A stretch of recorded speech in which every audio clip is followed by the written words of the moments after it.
안녕하세요.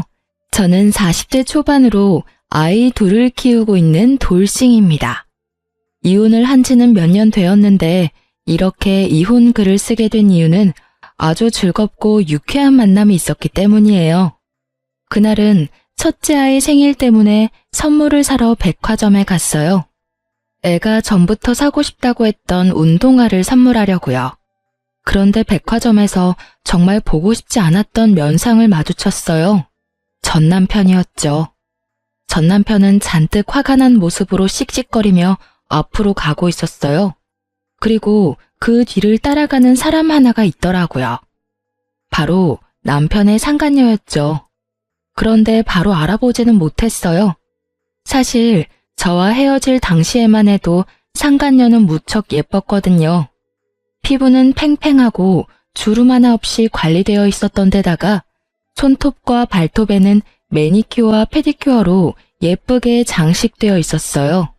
그리고 몸에 딱 붙는 원피스나 하이힐을 즐겨 신는 저와는 정반대의 여자였어요. 그런데 그날 본 상간녀는 그런 모습은 온데간데 없었죠. 아무렇게나 묶은 머리카락에 화장을 했음에도 주름과 노화를 가리지 못했어요.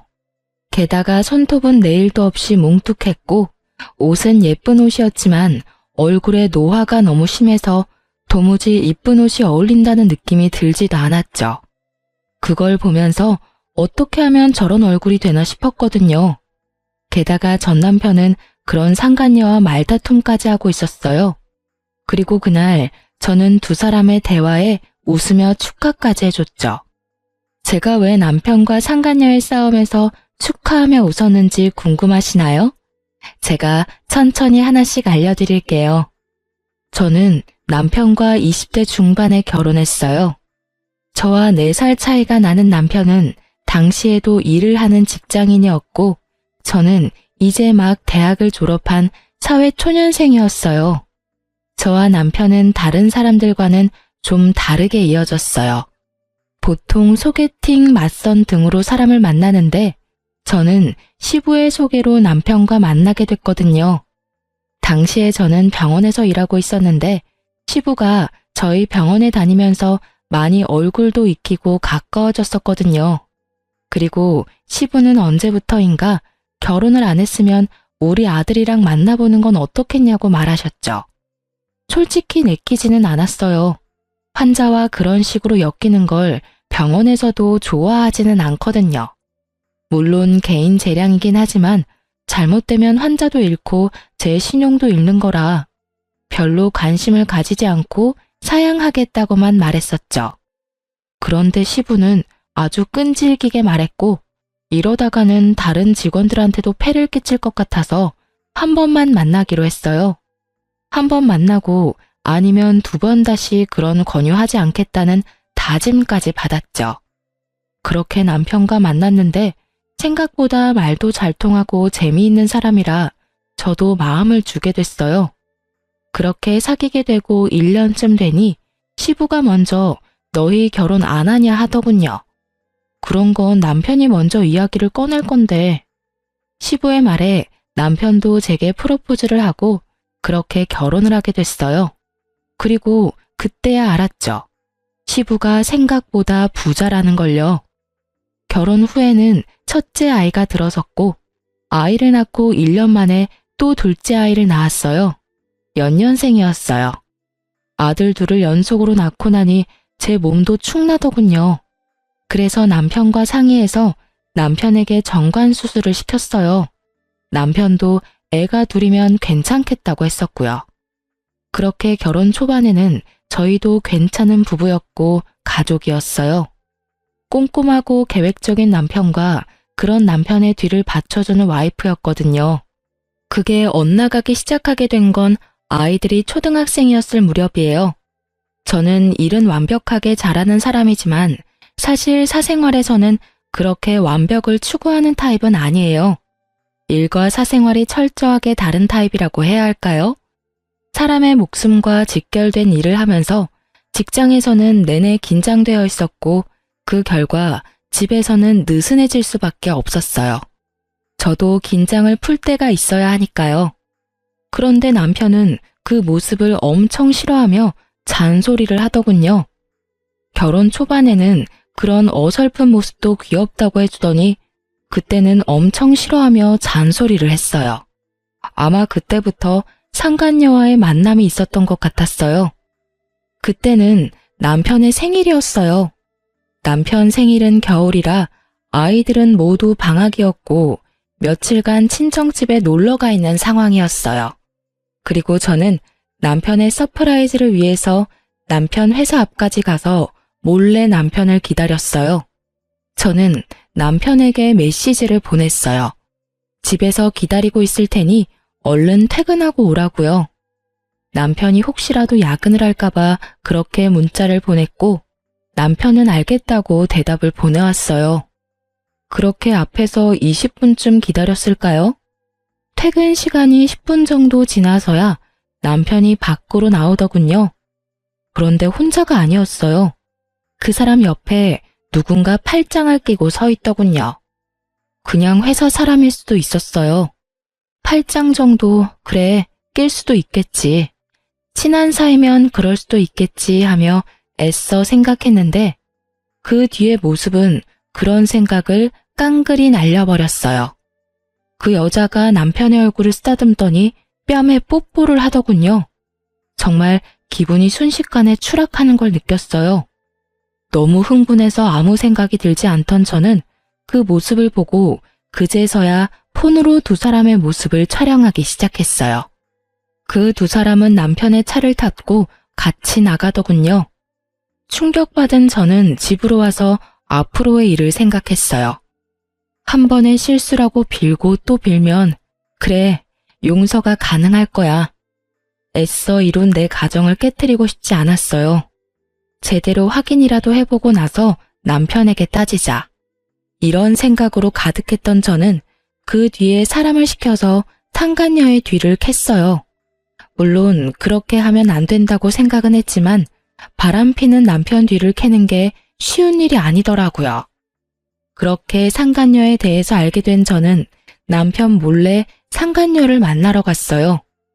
이미 두 사람의 불륜 사진을 잔뜩 받아서 두 사람 사이가 불륜이라는 건 알고 있었어요.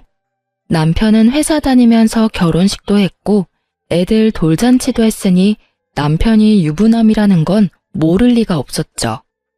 상간녀 집으로 가는 길에 기분이 어찌나 부글부글 끓던지 제 분노를 억누를 수가 없을 정도였어요. 집 배를 울리자 나온 건 상간녀의 어머니였어요. 혹시 따님 집에 있으신가요? 할 이야기가 있어서요. 그런데 누구세요? 따님이 만나고 있는 남자 와이프예요. 그 말에 상간녀 엄마의 얼굴이 확 굳었어요. 그리고는 상간녀가 없다고 하더군요.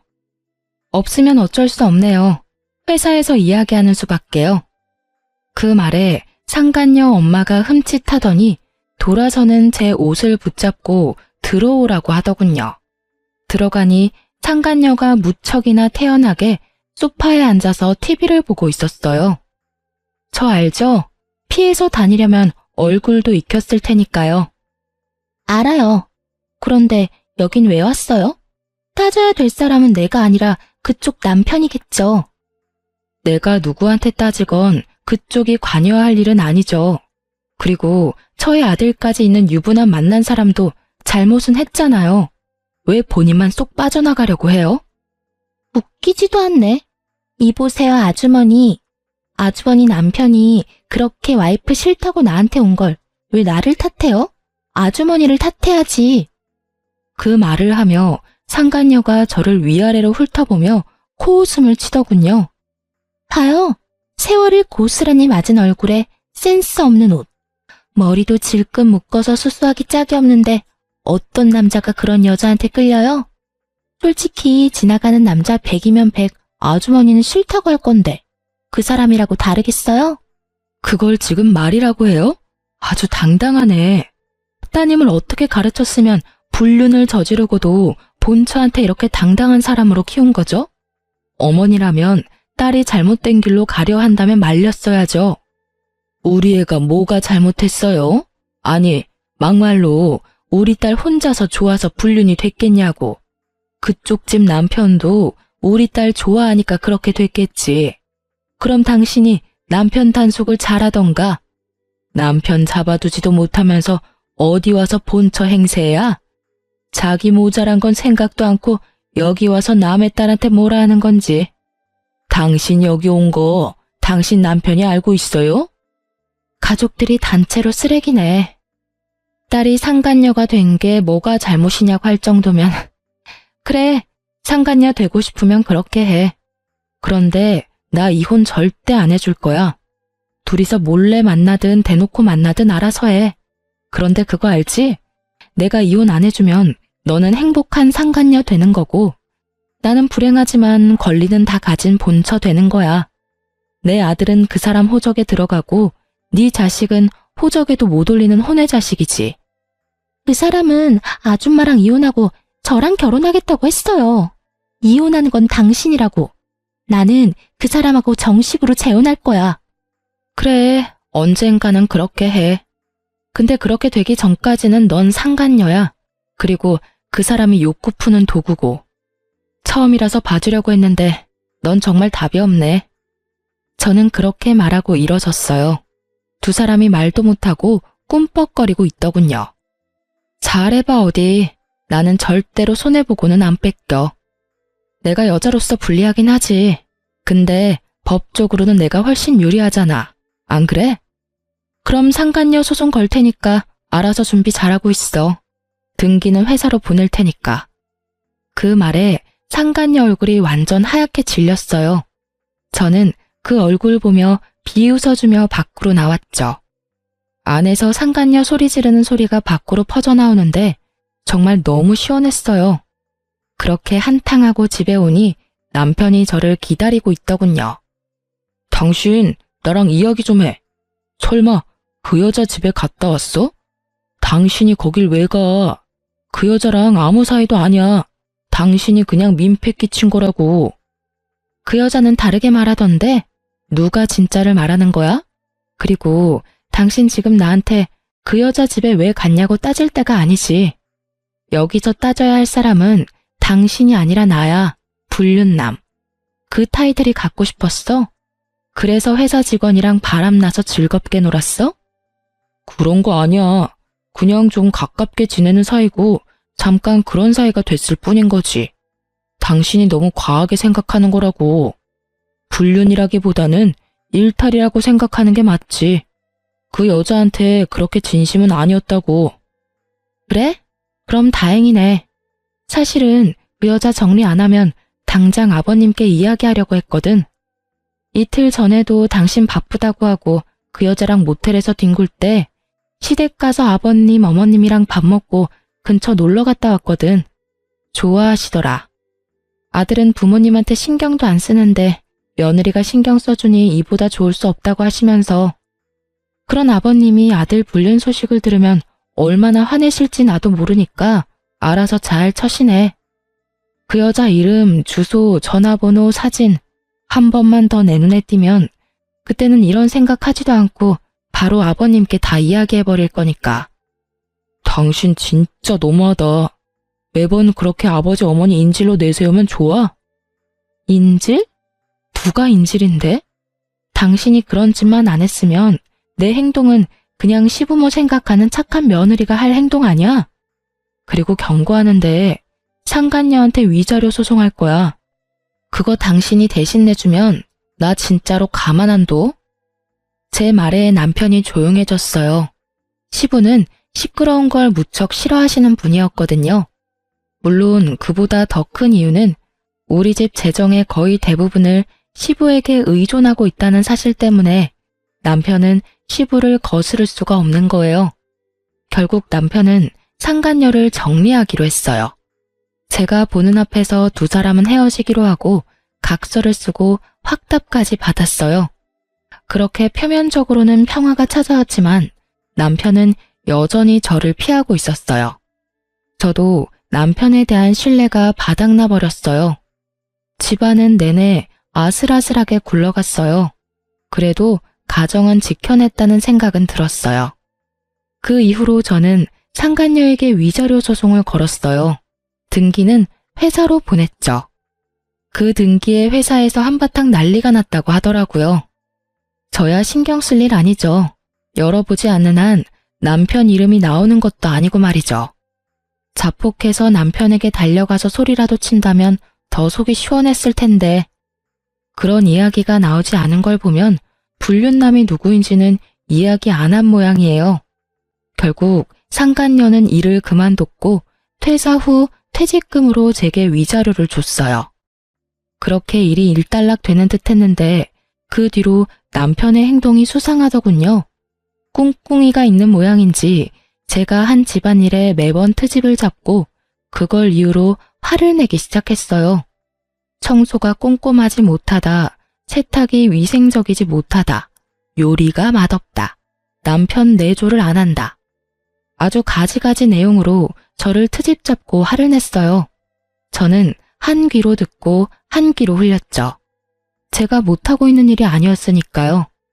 몇 년간의 부부 생활로 저도 어느 정도 집안일에 익숙해진 데다가 제가 못하는 부분은 한 달에 한 번 청소 도우미를 불러서 깔끔하게 정리까지 하는데 문제가 있을 리가 없었어요. 그런데도 남편은 무조건 트집을 잡아 문제를 만들기 시작했어요. 그리고 몇 달이 지나자 남편이 본심을 드러내더군요. 당신이랑 못 살겠어. 이혼해줘. 집안일이고 뭐고 다 내 마음에 안 든다고. 꼼꼼하지도 않고 깨끗하지도 않고 솔직히 이 집에 머물고 싶지도 않아. 구체적으로 어디가 어떻게 마음에 안 드는지 말해봐. 요리? 한식 자격증까지 따서 매일 다른 요리 해주는데 청소? 매일 청소기 돌리고 이틀에 한 번 걸레질하고 음식물 쓰레기도 매일 처리하는데 세탁? 흰 빨래, 검은 빨래, 속옷, 수건 다 따로 세탁하는데 어디가 문제인 건데? 셔츠에 바지까지 다 다림질을 해놓잖아. 그리고 한 달에 한 번 사람 불러서 대청소하고 어디가 문제냐고. 그러니까 내 마음에 안 든다고. 당신이 잘하고 못하고를 떠나서 이런 식으로 하는 거 마음에 안 든다고. 그냥 진짜 이유를 대해. 당신 여전히 그 여자랑 정리 안 했잖아. 내가 모를 줄 알았어? 눈만 가리면 다 가리는 줄 알았지? 그 여자 퇴사하고 나가면 내가 모를 줄 알았어? 당신이 이상하게 트집 잡을 때 벌써 상간녀 뒷조사 다 했거든? 재미 잘 봤더라. 자식 새끼들 놔두고 젊은 년이랑 바람피니까 회춘하는 기분이디? 이혼? 이혼하고 싶으면 당신이 아버님한테 허락받아. 그러면 이혼해 줄 테니까. 그 여자가 그렇게 마음에 들면 데리고 와서 이야기하라고. 나 대신 그 여자가 더 젊고 예쁘고 능력 있어서 같이 살고 싶다고. 당신이 직접 아버님한테 말하라고. 그 정도도 못하는 거면 내가 이혼은 왜 해줘? 저는 이번에도 시부를 입에 올렸고 애석하게도 이번에는 남편에게 통하지 않았죠. 남편이 제 집안일을 트집 잡은 건 제게 흠을 만들어 어떻게든 잘 빠져나가 보려고 했던 거니까요. 그 흠을 시부에게 말하면 이혼을 허락받을 수 있다고 생각했던 것 같아요. 남편이 당당하게 말하더군요. 같이 시댁으로 가서 아버지한테 이야기하자고요. 너 진짜 후회 안 할 자신 있어? 이혼하고 그 여자랑 재혼하는 거 잘 생각해 보라고. 그 여자 어떤 면이 좋았는지는 모르겠지만 결혼과 연애는 달라. 그렇다고 이 마음을 숨기고 살고 싶지는 않다고. 그 말에 저는 바로 결정했어요. 이런 놈 데리고 사느니 그냥 놔버리는 게 낫다고요. 그런데 쉽게 놔줘버리면 둘이서 하하호호 할 텐데 그건 너무 싫었거든요. 그래서 저는 남편에게 말했어요. 그래, 가자. 시댁으로 가. 가서 당신이 다 말하고 이혼 허락 받아. 솔직하게 말해서 이 결혼 아버님이 노력해서 한 결혼이야. 그분 속이고 싶지 않으니까 당신이 직접 말해. 결국 남편과 저는 시댁으로 향했어요. 시부는 아무것도 모른 채 갑자기 들른 아들 내외를 무척 반갑게 맞아주셨죠. 아이고, 우리 며느리 왔어? 자, 어여 이리 와서 앉아. 뭐 먹을래? 오늘 며느리 왔으니 그저께 만들어둔 식혜 먹을까? 그렇잖아도 너한테 주려고 만들어놨지. 아버님의 말씀이 끝나기가 무섭게 남편이 말을 꺼냈죠. 아버지, 드릴 말씀 있어요. 저 이혼하고 싶습니다. 그 말에 시부 얼굴이 딱 굳더군요. 놀란 시모도 식혜를 식탁에 내려놓다가 멍하니 서 있고요. 이게 무슨 날벼락인가 싶은 표정이더라고요. 무슨 헛소리야? 너희가 왜 이혼을 해? 아버님, 이 사람 만나는 여자가 있어요. 벌써 오래됐어요. 1년은 넘었으니까요. 남은 여생은 그 사람이랑 함께 살고 싶다고 해요. 제가 하는 일들은 다 마음에 들지 않는다고 하니 제가 어찌할 도리가 없어요. 뭐? 여자? 너 이놈의 새끼, 너 며느리 놔두고 바람을 폈어? 이런 정신 나간 놈을 봤나? 아버지도 그 여자 보시면 마음에 드실 거예요. 와이프보다 착하고 예쁘고 뭐든 다 잘하는 여자예요. 솔직하게 말해서 이제 와이프한테는 마음이 생기질 않아요. 네가 애야? 결혼이 뭔지 모르고 결혼했어? 법적으로 부부가 되는 게 결혼이야. 그걸 일방적으로 망쳐놓고 네가 이혼을 이야기한다고? 답도 없는 놈. 그러니까 아버지, 한 번만 만나봐 주세요. 와이프보다 훨씬 나은 사람이고 아버지 마음에 들지도 모르잖아요. 나는 만나고 싶은 마음 없다. 그리고 이혼 이야기 나한테 꺼내지도 마. 며느리 너도 이 이혼 원하는 게냐? 아버님, 이 사람 불륜 처음으로 알았을 때 한 번 용서해 줬어요. 그런데 또 그래요. 그리고 저는 이혼 안 해주겠다고 했는데 남편이 강하게 요구하고 있어서 이렇게 가족이 화목하지 않으면 아이들에게도 큰 영향이 갈까봐 두렵기도 하고요. 제 말이 끝나기가 무섭게 시댁 벨이 울리더군요. 그리고 남편은 버선발로 마중을 나갔어요. 상간녀였거든요. 그리고 등장한 상간녀의 모습에 시부모님과 저는 말을 잃었어요. 몸에 딱 붙는 원피스는 허벅지까지 훤히 보이도록 올라갔고 다리에 스타킹도 신지 않았는지 맨발로 들어오더군요. 게다가 손톱과 발톱에 형형색색 네일과 페디큐어는 예전에 제가 본 것보다 더 화려하고 무거워 보였고요. 그리고 거실로 들어오니 그녀의 몸에서 확 하고 짙은 향수 냄새가 풍겼어요. 안녕하세요, 아버님. 처음 뵙겠습니다.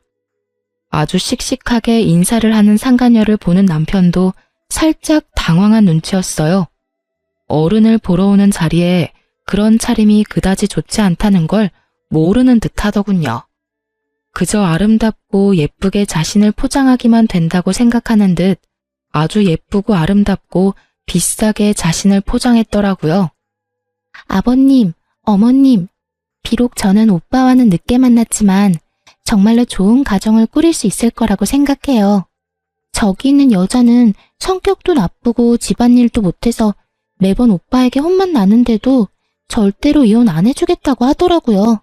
정말 얼마나 이기적인 사람인지. 걱정 마세요. 저와 오빠가 결혼하면 제가 내조는 확실하게 할 테니까요. 그래서 아가씨가 우리 며느리보다 낫다고? 그럼요. 어디로 보나 제가 더 괜찮지 않나요? 자기 관리도 못하고 집안일도 안 하는 여자보다는 제가 오빠에게 더 잘 어울린다고 확신해요. 게다가 저 여자는 저희 집에 찾아와서 막무가내로 오빠와 이혼 안 해주겠다며 저를 상간녀라고 욕하고 때리기까지 했거든요. 없는 이야기를 만들어내는 상간녀를 보니 화가 나기보다는 한숨만 났어요. 이 여자는 대체 왜 이렇게 지레만 밟을까 싶었죠. 정말로 저런 여자랑 결혼하고 싶어서 며느리랑 이혼을 하고 싶다고? 시부가 남편에게 물었어요. 남편이 우물쭈물 하더니 그러더군요. 아버지, 모자란 점이 있으면 가르치면 되고 부족한 점은 채우면 되잖아요. 제가 이 여자를 좋아해요. 그러니까 제발 인정해 주세요. 이혼 제발 허락해 주세요. 그 말을 듣던 시부는 속이 타는지 식혜를 들고 입으로 가져갔어요. 그런데 한참을 마시지를 않고 있더니 갑자기 식혜를 남편과 상간녀에게 뿌려버리더라고요. 다들 갑작스러운 상황에 깜짝 놀랐어요. 이게 뭐야? 아버지, 왜 이러세요? 너 이제부터 우리 집 자식 아니다. 저런 근본도 없는 여자를 데려와서 뭐라고? 이혼을 허락해줘? 네가 정신이 나갔나 보구나. 그런 놈한테는 매가 답이지. 너한테 눈깔 있으면 좀 봐라. 저 여자 어디가 며느리보다 낫다고 말하는 거야? 그치만 아버지. 어른들 집에 오면서 피부는 훤히 드러내고는 냄새는 또 얼마나 나냐. 늙은 노인들 집에 오려니 냄새 날까봐 그리 팍팍 양념을 쳤어? 저런 모자란 여자를 우리 집 며느리로 받으라고? 내 눈에 흙이 들어와도 절대 안 돼. 우리 집안 내 대에서 망하는 꼴 보고 싶지 않으니 당장 나가. 네가 하는 말은 아무것도 안 들어줄 거다. 나가! 결국 남편과 상간녀에게는 축객령이 떨어졌고 함께 나가려던 저를 시부가 붙잡아서 같이 나가지는 못했어요. 못난 아들 때문에 미안하다. 내가 이러려고 너랑 아들을 결혼시킨 게 아닌데 많이 힘드냐? 내가 아들놈 두드려 패서라도 사람 만들어 놓을 테니까 그리 걱정 말아라. 아버님 마음도 알고 말씀도 너무 고맙지만 사람 마음이라는 게 간단히 돌아서는 게 아니잖아요. 저번에 외도 걸리고도 남편이 여전히 그 상간녀 만나는 거 보면 남편이 그 여자 많이 좋아하는 건 확실한 것 같아요. 그렇게 되면 제가 설 자리도 없어지는 건 맞고요. 좀 더 남편과 대화를 해보고 어떻게 할지 말씀드릴게요. 그렇게 말하는 저를 시모와 시부는 걱정과 미안함이 가득한 얼굴로 보더군요. 밖으로 나와 집으로 가려는데 갑자기 남편과 상간녀가 튀어나왔어요. 제가 나올 때까지 기다리고 있었던 모양이었어요. 당신 아버지랑 무슨 말 했어? 그걸 왜 나한테 물어? 아버님한테 직접 물어봐. 난 당신이랑 말도 섞고 싶지 않으니까. 미치겠네. 당신이 이혼을 해주면 될 일이잖아. 아버지 끌어들여서 뭘 어쩔 건데? 너 설마 내 재산 때문에 이러는 거야? 재산? 당신이 대체 뭘 가지고 있는데? 당신이 가진 거 다 아버님 거잖아. 아버님 말 한마디면 다 사라지는 거 당신도 알고 나한테 이러는 거잖아. 오빠, 나는 이해가 안 가. 어떻게 이런 여자를 아버님이 그렇게 좋아하실 수가 있어? 도대체 아버님한테 무슨 수작을 부렸길래 나를 싫어하시냐고. 상간녀의 그 말에 저는 웃음이 튀어나오더군요. 그걸 모르다니. 당신이 잘 좀 가르쳐줘. 어른 집에 그런 꼴로 오면 누구나 욕하겠지. 그리고 넌 모르나 본데 남편과 나는 아버님이 엮어준 사이야. 그 정도로 마음에 들어서 아들까지 소개시켜줬는데 너 같은 애 왔다고 그 마음이 흔들리겠어? 고생이네. 아무것도 모르는 애 교육시키려면 아주 힘들겠어. 어쨌든 아버님하고 이야기해. 잠깐만. 이렇게 가지 말고 그럼 이렇게 하자. 당신이 나랑 이혼해주면 당신이 원하는 대로 뭐든 해줄게. 이혼만 해줘. 솔직히 내 손에 살 수 있는 건 다 할 테니까. 응? 사랑에 애달아하며 저한테 매달리는 남편을 보니 우라가 치밀더라고요. 어떻게 상간녀 하나 때문에 저한테 뭐든 다 해주겠다는 말을 할 수가 있어요? 어떻게? 저는 남편에게 화가 잔뜩 난 목소리로 말했어요. 뭐든지? 그래, 내가 원하는 거 말해줄게. 당신과 내가 사는 신혼집, 그거 나한테 줘. 재산 분할 아니고 아의 명의를 내 이름으로 달라는 이야기야. 그리고 두 아들, 양육권, 친권도 내가 원해. 내 배로 낳은 내 새끼고 저 여자가 나한테 저렇게 나를 세우는데 내 자식들이 저 여자한테 나쁜 짓 당하지 않는다는 보장도 없잖아? 그리고 이 두 가지 조건을 절대로 번복하지 않겠다는 법적 효력이 있는 약속도 필요하고. 제 말에 상간녀가 더 열받아 하더군요. 그 집이 왜 당신 집이야? 결혼할 때 한 푼도 안 해왔다며. 그럼 그건 오빠 집이지. 이 여자 진짜 완전 돈에 환장했네. 오빠, 주지 마. 이 와중에 상간녀는 우리 애들 이야기는 또 쏙 뺐더군요. 생각하는 거 딱 보면 척이죠. 자기가 남편과 결혼해서 애 낳으면 그 애한테 모든 재산이 갈 거라는 생각으로 아이들 친권과 양육권은 저한테 주라는 거겠죠. 집은 생각해 보겠는데 친권은 혹시라도 내가 그 수술한 것 때문에 애가 안 생길 수도 있고 그렇게 치면 첫째는 내가 데려가야 할 것 같은데. 그럼 이혼 못하는 거지. 이야기 다 끝났어? 제가 강경하게 나가자 남편이 잠깐 고민하는 듯 하더니 결국 알겠다고 하더군요. 알았어. 그렇게 하지. 집은 당신 명의로 돌려줄 테니까 나중에 다른 소리 하지 말고. 그거야말로 내가 원하던 바야. 줬다가 뺐지나 마. 오빠, 그 집 주면 어떡해. 그럼 우린 어디서 살아? 괜찮아. 집 얻을 돈은 있고 무엇보다 아버지가 우리 결혼 허락해주면 그것보다 더 좋은 집 해달라고 하면 되지. 저 집도 아버지가 해준 거거든. 솔직히 내 돈 한 푼도 안 들어갔으니까 아까울 것도 없어. 그 말 들으면서 웃음이 어찌나 나는지, 시부가 무슨 생각으로 두 사람을 허락해 줄 거라고 생각하는지 그 이유를 모르겠더라고요. 첫 만남 자리에서 식혜까지 뒤집어 쓰고 시부에게 호통까지 들었으면서 마지막까지 본인들의 행복한 미래를 낙관적으로 생각하는 게 너무 어이없었어요. 하지만 이혼해 주기로 한 이상 저는 더 이상 관여할 필요 없는 사람이죠. 그렇게 저는 남편과 이혼을 했어요. 이혼하기 직전에 집 명의부터 옮기고 이혼하면서 아이들 친권도 제 앞으로 다 돌려놨어요. 남편과 제가 이혼한 후 전 남편은 홀가분한 마음으로 상간녀와 결혼을 하려고 시댁에 들렀다고 하더군요. 하지만 시부가 그 여자랑 결혼하면 집안 재산은 전부 사회 기증하겠다고 하니 두 사람 다 놀라서 물러갔다고 하더라고요. 시부에게 직접 들었거든요. 시부는 제가 이혼을 결심했다는 걸 알고서 한 번 시댁으로 부른 적이 있었어요. 그때 시부가 알려줬어요. 그놈이 제정신으로 돌아와서 너한테 다시 돌아온다고 하면 며느리 네가 받아줄 거냐? 아버님, 저는 그런 건 안 해요. 이미 떠난 마음이고 저하고는 끊어진 연이에요. 억지로 붙였다가 또 어떤 일이 벌어질지도 모르고요. 그냥 아이들이나 잘 키우면서 살고 싶어요. 그 말에 시부가 씁쓸하게 웃으며 말하더라고요. 그래, 그럴 것 같아서 내가 유언장을 좀 고쳐놨다. 그놈이 제정신 차리고 그 여자랑 안 만나고 있으면 내 재산 조금은 물려줄 것이고 여전히 그 여자랑 만나면 한 푼도 남기지 않겠다고 말이다.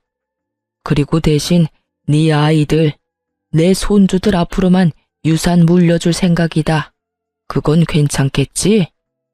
아버님 재산이고 아버님 거예요. 이혼하고 떨어져 나간 며느리 자식들까지 신경 안 써주셔도 돼요. 아버님 돌아가시기 전에 다 쓰시고 가세요.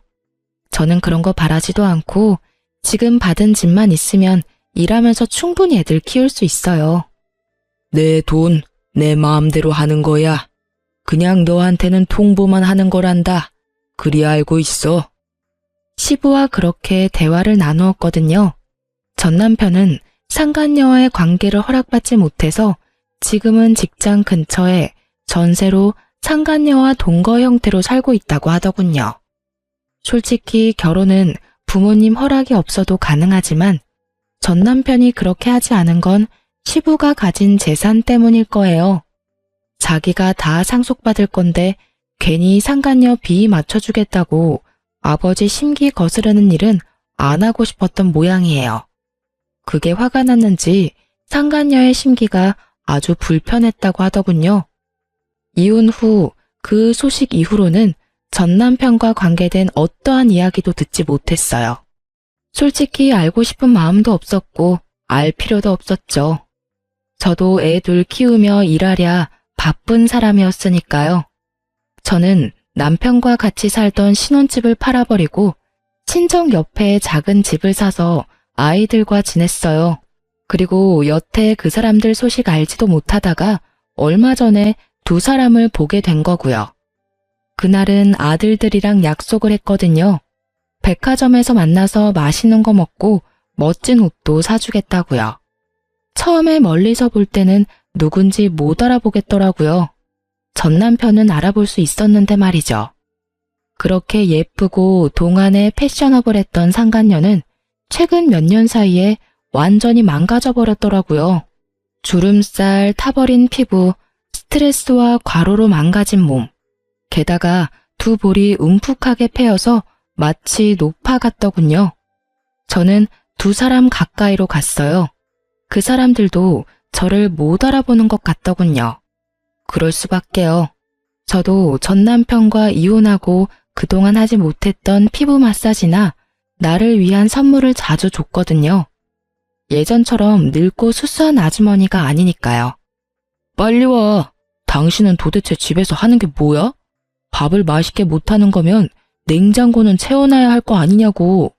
게다가 매번 냉장고 정리도 안 돼서 곰팡이 핀 반찬들을 내가 봐야 해. 그치만 저도 일을 하잖아요. 항상 바쁜데 집안일까지 어떻게 하냐고요. 그런 말이 나한테 통할 것 같아? 그럼 애엄마는 어떻게 그걸 다 했는데? 당신 능력이 모자란 걸 직장 탓으로 돌리지 말라고. 내가 잘못했지. 어디서 아무것도 못하는 여자를 데려와서는 이럴 거였으면 그때 그 여자랑 이혼을 안 하는 게 나았을지도 모르겠어. 무슨 그런 말을 해요? 나랑 사는데 불만이 있는 건 알겠지만 이렇게 살게 된 데는 당신 탓도 있다고요. 우리 사이에 애만 생겼어 봐. 그럼 시댁에서도 분명히 우리 사이 인정해주고 결혼해서 집도 마련해줄 건데 당신이 능력이 안 되니 애가 안 생기는 거잖아요. 수술 복구하면 다 된다면서요. 그 말 믿고 기다린 지가 언젠데 여태 애가 하나도 안 생기냐고요. 병원에 가자니 이상 없다면서 안 간다고 고집이나 부리고. 이상이 없을 리가 있어요? 내가 이상이 없는데. 그러면 당신한테 이상이 있겠죠. 당신, 내가 이상이 있을 리가 없잖아. 나한테 애가 둘이나 있는 거 잊었어? 그렇게 치면 당신이 더 문제 있는 거지. 그 여자는 잘 가지는 애를 당신은 왜 못 가져? 그리고 애가 있고 없고의 문제가 아니잖아. 당신이 집안일을 너무 못하니까 매번 집안 꼴이 개판이지. 같이 살기 전에는 잘한다면서 큰 소리 뻥뻥 치더니 내가 속았어. 그러니까 그 탓을 왜 저한테 하냐고요. 그리고 내가 집안일 잘해서 좋아한 거 아니잖아요. 예쁘고 기분 잘 맞춰줘서 좋다며. 지금 당신 꼴을 좀 봐. 그게 예뻐? 꾸미는 것도 시간 없어서 못했어? 하긴 집안일 개판으로 해놓고 얼굴만 꾸미고 있었으면 더 열받았을 뻔했는데 차라리 그게 낫겠다. 으휴, 내가 왜 그랬나? 내가 왜 이혼을 하고 이 거지 같은 여자를 데려왔는지. 어휴. 두 사람 싸우는 걸 보니 참으로 웃기더군요. 그렇게 사랑한다며 헤어져 달라더니 결국은 둘이 이렇게 싸우고 있는 꼴을 보니 게다가 상간녀의 그 모습은 진짜 상상 이상이었어요. 그녀는 남편이 완벽주의인 걸 모르고 결혼한 것 같더라고요. 아니면 결혼하면 집안일은 사람을 시키려고 생각한 것 같았어요. 그렇지만 시부가 결혼 허락을 안 해줘서 돈도 넉넉지 않은 모양이었죠. 어머, 멀리서 보고 못 알아봤네? 오랜만이야. 당신 잘 지내지? 그런데 안색이 영 별로네? 저의 등장에 상간녀 표정이 완전 망가지더군요. 제일 보기 싫은 사람이었나 봐요. 게다가 제가 예전처럼 수수한 느낌이 아니어서 그런지 자신의 옷을 연신 내려다보며 짜증을 내더군요. 전 남편은 깜짝 놀란 표정이었고요. 당신 몰라볼 뻔했어. 먼저 말 걸지 않았으면 당신인지도 몰랐을 거야. 그러게, 당신이랑 헤어지고 당신한테 쏟던 시간을 스스로한테 쏟다 보니 점점 좋아지더라고. 피부도 몸매도 옷 입는 것도.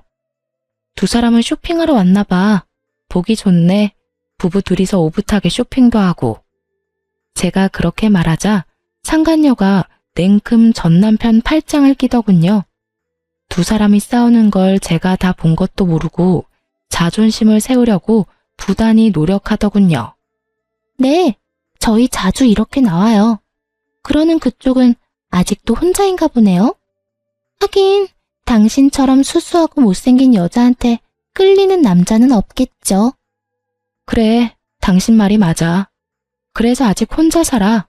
뭐 장난으로 결혼하자 사귀자 하는 사람들은 있지만 난 이혼한 사람이고 굳이 다시 그런 길은 가고 싶지 않아서 다 피하고 있는 상황이고, 두 사람은 결혼했어? 그때는 어른들이 반대하신 것 같던데. 그건 상간녀도 전 남편도 뭐라 말을 못하더라고요. 아직도 결혼은 못했나 보네. 내가 이혼까지 해줬는데 참 아쉬워. 당신도 요령이 없어. 그러다가 아버님이 재산을 당신한테 안 주면 어쩌려고. 차라리 다른 사람을 옆에 두는 게 낫지 않아? 그 말에 상간녀가 발끈하더군요. 미쳤나봐. 이 여자가 지금 무슨 소리 하는 거야? 이 남자는 이제 내 남자야. 당신이 이래라 저래라 할 수 있는 남자가 아니라고. 이래라 저래라 한 적 없는데? 나는 그냥 걱정돼서 한마디 한 거야. 그리고 너도 참 웃겨. 저 남자가 왜 네 남자야? 너 저 사람이랑 무슨 관계야? 애인이지? 와이프는 아니잖아. 하긴 그런 관념이 좀 희박한 사람이긴 했지. 남의 남자 꼬셔서 데려가서는 별 볼 일 없는 남자로 만들어버렸으니까. 그것도 재주라면 재주고. 근데 지금은 그 예쁜 얼굴은 다 어디 가고, 세상에, 이렇게 늙어버렸어? 어쩌다 이렇게 됐어? 평생 예쁠 것처럼 굴더니. 애인이라도 당신은 전처잖아. 관계가 없는 거면 당신이 다 없지. 그러니까 할 수 있는 말이지. 당신 나랑 헤어지고 저 여자랑 살아보니 좋아? 얼굴색이라도 좋아 보였으면 이런 이야기 안 했을 텐데. 너무 건강이 좋지 않아 보여서 그런 말 한 거야. 하긴 당신은 내가 하는 집안일들도 그다지 좋게 보지는 않았으니까. 집안일은 익숙치 않아도 예쁜 여자랑 살아서 좋을 거야. 그치? 전 남편은 뭐라 말도 못하고 한숨만 푹푹 내쉬고 상간녀는 저를 향해 한껏 적대심을 드러내며 소리 지르더군요. 이 여자가 무슨 소리 하는 거야? 우리 이제 곧 결혼할 거야. 아버님만 허락해주면 지금 당장이라도 결혼할 거라고. 그러니까 아버님을 어떻게 설득할 건데? 여태까지 결혼 허락도 못 받은 주제에 내가 모를 줄 알았어? 너 시댁 갈 때마다 퇴짜 맞는다며? 그래도 안 떨어져 나가는 거 보면 두 사람 사랑 진짜 대단하다, 그치? 두 사람 다 그런 몰골로 돌아다녀도 좋을 만큼 사랑하는 거면 됐어. 당신 그만해. 너도 그만하고. 둘 다 사람 많은 데서 큰 소리 내서 싸우지 마. 싸우긴 누가 싸워? 나는 당신 축하해 주려는 거야. 그 여자를 사랑한다며 헤어진 당신이 나랑 살 때보다 불행해 보여서 축하해 주고 싶었거든. 아까 둘이 싸울 때부터 다 봤거든. 두 사람이 행복하게 잘 살았으면 축하해 줄 생각도 없었을 텐데 두 사람이 불행해 보이니까 도리어 축하해 주고 싶은 마음이 드는 거 있지? 다른 사람 불행하게 만들고 너희들끼리 재미 보면 내 마음이 어땠겠어? 그런데 둘이 이렇게 나쁜 걸 보고 나니 마음이 한결 편해지고 이제야 두 사람 인정해주고 싶은 마음이 들어서 두 사람 함께 살고 있는 거 축하해. 그런데 찐사랑은 찐사랑이네. 그렇게 싸우고 지지고 볶으면서도 헤어지지 않는 거 보면 앞으로도 쭉 그렇게 살아. 저는 그렇게 축하해주고 백화점으로 총총총 걸어갔어요. 상간녀가 분해서 악소리를 지르고 짜증내는 걸 다 듣고 있었어요. 그리고 멀리서 아들들이 보이더군요. 아들들은 전 남편 자기 아버지가 있는 걸 확인하고도 가까이 올 생각을 안 하더군요. 첫째가 저한테 핀잔을 줬어요. 엄마, 괜찮아? 저런 사람들이랑 엮이지 말라고 했잖아. 엄마만 상처받는다고. 이제야 겨우 정상으로 돌아오고 있는데. 우리 아들, 엄마 걱정했어? 근데 너희 아버지 너무 안색이 안 좋아 보여서 말을 걸어버렸어. 너희도 인사하지 그랬어? 우리더러 저런 사람한테 인사하라고? 싫어. 어디 가서 소문이라도 나면 어떡해? 바람 피우고 이혼한 아버지 있다는 이야기 하는 것보다 차라리 아버지 돌아가셨다고 하는 게 나아. 둘째가 그렇게 이야기하는 걸 보니 참 만감이 교차하더군요. 어쩌다 아버지를 이렇게 싫어하게 됐나 싶었죠. 그러곤 아이들과 식사하러 갔죠. 애들을 보면서 그런 생각이 들었어요. 부모가 아이들에게 인정받지 못하는 게 가장 비참한 거 아닌가 하고요. 본인은 그런 걸 모르고 있겠지만 그 뒤로 전 남편에게 전화가 간간히 왔지만 다 무시했어요. 어떤 이야기이든 저한테 도움되는 일은 아닐 테고 이렇게 이혼한 마당에 안부 인사하러 전화하지는 않을 테니 말이죠. 게다가 여태껏 연락 한 번 없다가 연락 오는 것도 수상쩍은 일이긴 하잖아요. 귀가 더럽혀지기 전에 차단한 거예요. 이혼 글을 쓰면서도 그때의 상간녀 모습이 떠오르네요. 예쁜 얼굴과 미모가 천년만년 갈 것처럼 굴던 상간녀가 완전히 망가져 있는 걸 보니 세월 앞에 장사 없다는 말이 실감나기도 했죠. 그 두 사람을 마주치고 나서는 아주 작게 남아있던 응어리도 싹 다 사라진 기분이 들었어요. 그래서 글을 쓰게 된 거고요. 제 글을 읽고 즐거우셨으면 좋겠어요. 저 정말 즐거운 마음으로 글을 썼거든요. 남의 눈에 눈물 나게 만들면 본인 눈에는 피눈물 난다는 걸 상간녀가 몸소 실천해줘서 참 기쁘고요. 읽어주셔서 정말 감사합니다. 그리고 즐거운 하루 보내세요.